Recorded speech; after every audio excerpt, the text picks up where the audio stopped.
E a Ordem dos Advogados do Brasil divulgou uma carta em que pede respeito à Constituição por parte de políticos e integrantes do Poder Judiciário.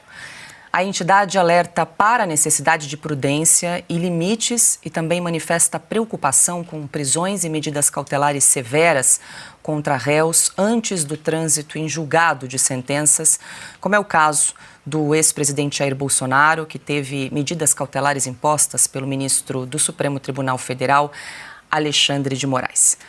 Ontem, nós aqui no Sem Filtro lemos alguns trechos dessa carta, mas em razão do pouco tempo que tínhamos ali no fim do programa, a gente não conseguiu comentar esse documento. Então, a gente retoma o assunto ao abrir o programa de hoje, para que então os nossos comentaristas possam compartilhar suas impressões em relação a essa carta. Quero aproveitar para dar as boas-vindas a Alexandre Garcia.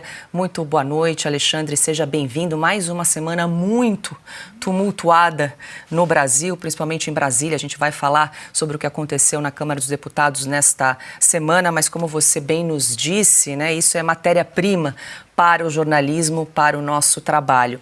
Deixa eu aproveitar, então, te dar as boas-vindas, Alexandre. E aí eu queria destacar alguns trechos dessa carta que foi divulgada ontem pela Ordem dos Advogados do Brasil e a gente, então, traz para a roda de conversa aqui. Vamos lá. A OAB jamais tomará partido de qualquer lado político-ideológico, pois não é longa-manos do governo nem linha auxiliar da oposição. Nosso compromisso é com o Brasil.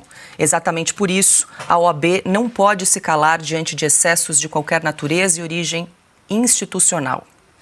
A prisão e a imposição de medidas cautelares severas contra réus ou investigados em processos criminais, determinadas sem trânsito em julgado, impõe a todos uma reflexão séria.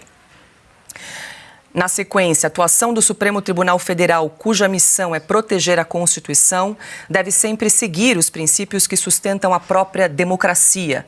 Fundamental o respeito às prerrogativas da advocacia, como o sigilo profissional, o acesso pleno aos autos dos processos e a sustentação oral síncrona, que são garantias constitucionais do cidadão destinatário do direito de defesa.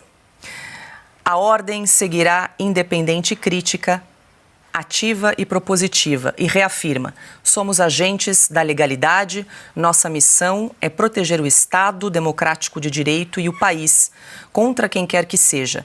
Nossa bandeira é a Constituição, nosso lado é o Brasil. Boa noite, Alexandre, seja bem-vindo. Obrigado, Paula, Rodrigo, Kioto. Vou desfrutar da companhia de vocês hoje, aprender muito com vocês. Já desfrutei da companhia da Ana e do Carlo Cauti aqui em Brasília na hora do almoço. Eu queria antes lembrar que a Branca acabou de falar em que causar impacto, né? Alguma coisa que causaria comoção. Não causou comoção nada do que já aconteceu até agora aqui no Brasil.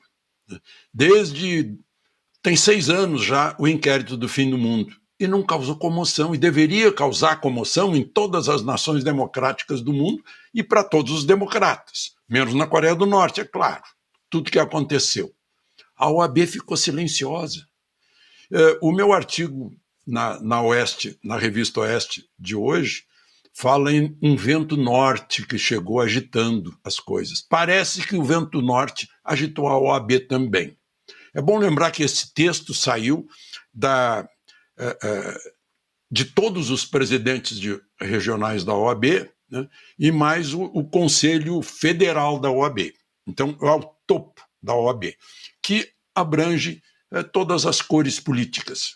Então, certamente, na discussão do texto tinha que sair algo equilibrado. Só que a OAB está demonstrando que apenas agora, que foi omissa até agora. Está dizendo isso: seja bem-vinda a OAB ao mundo real, saindo da bolha ou da Torre de Marfim, né? Faz a ressalva que não tem a manos longa. Não seria por causa do Big Stick que veio lá de Washington, né? Pesando como uma espada de Damocles sobre a cabeça de ministros do Supremo? mais aqueles que apoiam, né, como disse a nota da embaixada, de que nós vamos falar mais tarde, sobre a cabeça do ministro Moraes. Então, só agora, e eu queria pegar mais um trechinho, nós já lemos, a Paula já leu os trechinhos, né, que falam a verdade, é isso mesmo, tem que guardar a Constituição, guardar a democracia, não foi bem guardada pelos guardas da Constituição. A Constituição atribui ao Supremo ser a guarda da Constituição, não atribui ao Supremo ser legislador. Atribui ao Supremo aquilo que eu ouvi hoje de um ministro, que é a possibilidade do direito negativo, algo assim. Ou seja, dizer que isso aqui é inconstitucional, mas não do direito positivo, que a partir disso fazer lei.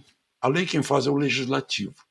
E aí entra num campo de conciliação que diz lá pelas tantas que a OAB conclama todas as lideranças políticas, os três poderes, afirmarem um pacto pela pacificação do Brasil em absoluto respeito à soberania pátria, ao devido processo legal e às normas constitucionais e legais. Então, esse pacto não significa vamos parar tudo agora e concordar com tudo que já foi feito, não. Esse pacto tem que voltar aos quadros constitucionais vigentes, como em 1955. Eu acompanhei isso, aquilo que aconteceu na época, que queriam passar por cima da Constituição, né?